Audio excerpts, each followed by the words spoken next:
Canada has more lakes than all other countries combined. Did you know that? Yeah. And that's one of the reasons why Canada has managed to make it so that almost 80%, if not close to 90%, of our freshwater sources are still pure. Unlike the United States, which already has over 43% of its freshwater resources polluted. So, what does the bloated felon do? He said basically what I've been warning about for decades. That once the United States figures out what it's done to fuck up its own natural resources, it will turn its gaze towards Canada. So what did the bloated felon do? It claims that there is this water source up in Canada that could just be turned on like a faucet, and poof, California would have all the water it needs. No. That is an idiot's view of how water works. What he's referring to is the Columbia River, which comes from the Columbia Lake, which is a little bit south of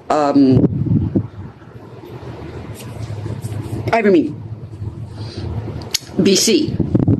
And it drains down into Oregon. It goes nowhere near California. It is primary resource, other than that one lake, is the Athabasca Glacier, which is melting. So, that resource is finite. It's not infinite, which is the biggest problem humanity has. It keeps believing that every resource is infinite when it's not.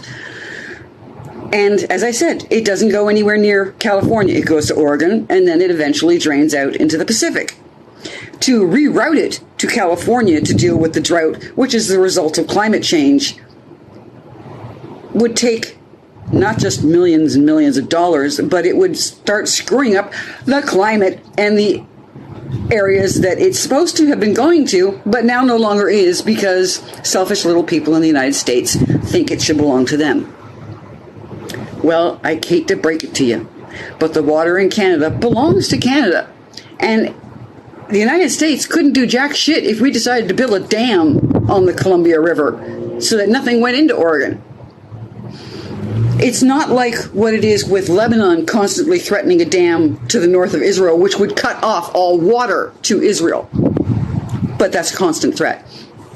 Not the same deal. And not quite as bad as England, who has over 90% of its water polluted. At least the United States still has some resources, and it's not too late, I keep telling you. You just won't fucking bother.